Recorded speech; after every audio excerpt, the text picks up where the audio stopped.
Reddit, what moment made you realize you were in love? We had known each other for 3 years at that point, but had never really hung out one-on-one before. We ran into each other at a bar after we both showed up to hang out with the same person. We stayed at the bar talking to each other until it closed down that night, and I asked her out to dinner the next night to continue the conversation. At that dinner, I counted as our first date. We were about 3 hours into a conversation. I have no idea what we were talking about at that point, but she was smiling and looked so happy. And the corners of her eyes crinkle up when she really, genuinely smiles. And I had this overwhelming feeling at that moment that I loved this person. We got engaged last week. Edit, I wrote this as I was in a rush to get out the door. But it took off, so I'll add more to the story. Just a heads up for anyone who's lactose intolerant, this might get cheesy. We met on the first day of law school and had all of our first-year classes together. We ran in the same social circles, but are both pretty quiet and reserved. We each were in relationships when we met, but mine ended a few months after that. Hers did too, but I had no idea. I had thought she was really nice and really cute, but that she was out of my league, so I stuck to dating apps. Apparently, she thought I was out of her league too. We were together in a group of law students once, and I was explaining a surprise I had planned for the girl I was dating at the time. She told me later that she heard those plans and thought, damn, I need to find a guy like this. Eventually, we both end up single and with a semester of law school left. We each had given up on the idea of dating after a few bad relationships for me, and constant stream of bad dates for her. I had actually deleted my Tinder and Bumble accounts the week before our first date. One Friday night, a friend of mine texts me to come to a bar to play pool with other law students. I was already in sweatpants, drinking a beer and playing Siege, so I wasn't interested. This friend started listing off the people that were there, and one was someone I hadn't done anything fun with in a while. In the meantime, another guy is texting my future fiancée trying to get her to come to the same bar. She's at home alone, already in sweatpants and doesn't want to go out into the cold. The guy tells her that her old roommate is there. My future fiancée hasn't gone out with this old roommate in a month, so decides to come play pool. The roommate was the friend that I wanted to hang out with. We're standing around drinking and talking, when I hear her mention something about a Disney movie. I still think she is out of my league, but I do always enjoy talking to her and am a huge Disney fan, so I join in. We hit it off and spend the next several hours talking about Disney movies and trips to Disney World. At the end of the night, I ask her if she wants to get dinner and talk more about Disney World. To my surprise, she says yes. That first date, we talked about how our families used to go to Disney every year.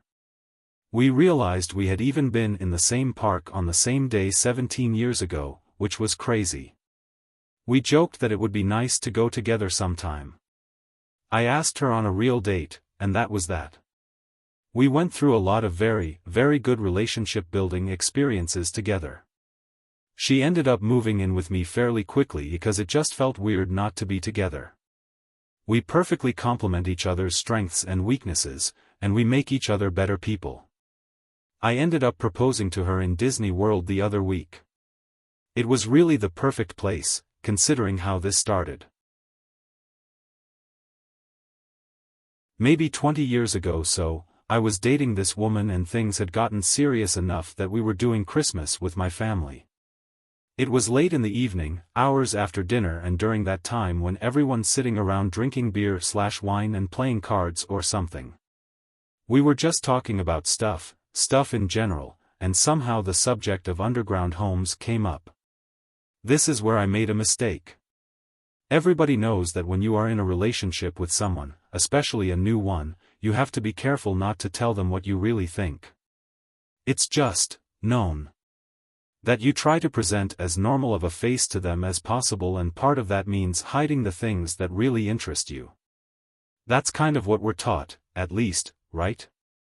If you don't do this, then respective meet sees all the weird stuff and will probably nope out of there to find someone less strange. This is one of the reasons why hanging katanas and anime scrolls from the walls of your apartment might be contra-indicated, for example. So I made a mistake. I accidentally told her that I was interested in the idea of maybe someday building an underground home. Almost immediately I realized this was a problem. I just told this woman that I thought underground houses were interesting and that I could see myself living in one. That's the kind of thing a crazy person says, that's not what normal people talk about.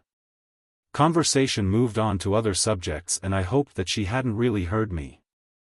The next morning, we got onto the freeway to head back to Los Angeles and we had a 12 to 15 hour drive ahead of us. As we enter the highway, she started talking. About last night. You mentioned that you were interested in underground houses. Shit. If we were going to have this talk, if we were going to get into an argument and I was going to have to defend myself or figure some way to worm my way out of this without her thinking that I was a total loser, it would have been better if it was near the end of the drive, but no, I was trapped in this car for the next eternity and this drive was going to suck. I was thinking, she continued, do you think it might be possible to purchase those steel shipping containers to use as the structure? I don't know if they are strong enough to hold dirt on top of them, but it seems like it might be worth researching. What? Not only was she not judging this idea, she was contributing to it. We spent the next few hours brainstorming and it was one of the best road trips I've ever had. Oh, aftermath. I married the fuck out of that woman. We have a house, above ground, for now, 2 teenagers, a dog, and an asshole of cats and we love the heck out of each other. Once in a while, we take a look at land prices outside of town or watch for deals and earth-moving equipment because one of these days, we'll start digging. Together. Hanging katanas and anime scrolls. When I first started dating my GF and we became official, or whatever, I told her several things up front. 1. I'm an asshole. 2. I like comic books and indeed have a toy collection, it's a hobby of mine. 3. I'm an asshole and that she'd probably learn. She said I wasn't an asshole, I am, and she has Attack on Titan swords herself and her brother is a nerd/geek/whatever too. So I showed her some of my stuff and she really liked it. Turned out she was is a Sailor Moon fan and had a bunch of merch herself she kind of kept away from anyone. I guess my point is, being upfront about hobbies and stuff is for the best. Hell, they might enjoy the same stuff you do and you're both too embarrassed to admit it. Either that or you'll save each other a lot of time trying to hide that stuff and eventually it doesn't work. We've been 3 Comic-Cons strong together since then, dating almost 4 years. I know that's not a lot. Edit. Someone asked when the moment was. Well, that's hard to say. A gradual bonding maybe? Maybe the day I hadn't heard from her and felt sad. Maybe the day she called that she was in a car accident downtown and told me not to worry about it, but I left my friends from the pub and sprinted to where she was to make sure. Maybe the day she brought over champagne on a summer day so we could hook up the PS4 on the patio and play and drink.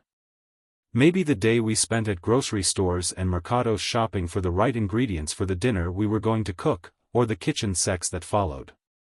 Maybe when she wakes up before me and scratches my back to wake me up, or vice versa.